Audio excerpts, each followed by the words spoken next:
இவங்களுக்கு எவ்வளவோ பரவாயில்ல. அம்மையார் ஜெயலலிதா ஆதி தமிழ் மகனை இங்க பாரு, அண்ணன் ஆ ராஜாவை வந்து பொது தொகுதி பெரம்பலூர்ல நிக்கிறாரு, தனி தொகுதியா இருக்கும்போது வெல்றாரு. அப்ப அந்த தொகுதியில பறையர் மட்டும் ஓட்டு போட்டு தான் வென்றாரா? இல்ல, எல்லாரும் போட்டிருக்கான். இப்ப பொது தொகுதி ஆயிடுச்சு, நின்னா எல்லாரும் போடுவான், வெல்வாரு. ஆனால் கட்சியின் தலைவரை தூக்கி நீலகிரிக்கு மாத்துது. ஏன்? தாழ்த்தப்பட்டவனா பாக்குது. நாம நம்ம அண்ணனை தமிழ் மகனா பார்க்கிறோம். அதே காலத்தில் அன்றைக்கு ஆண்டு கொண்டிருந்த அம்மையார் ஜெயலலிதா அவர்கள் அருகிலே இருக்கிற திருச்சியிலே பார், தலித்து எழில்மலை, அவரை பொது தொகுதியிலே நிறுத்தி வெல்ல விட்டால் யாரு சமூக நீதிக்கானவர், யாரு புரட்சி பேசுறது, யாரு செயல்படு, என்ன கொடுமை பாரு.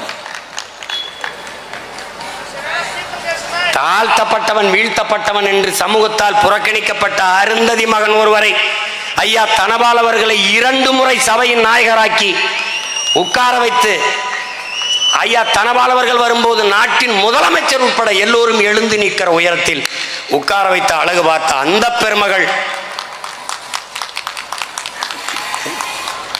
இவங்களை ஒரே வார்த்தை, இவங்களை ஒழிக்கணும். எதுக்கு இவ்வளவு பேர் சேர்ந்து கத்துறாங்க? ஒரே வார்த்தை, முடிக்கணும்.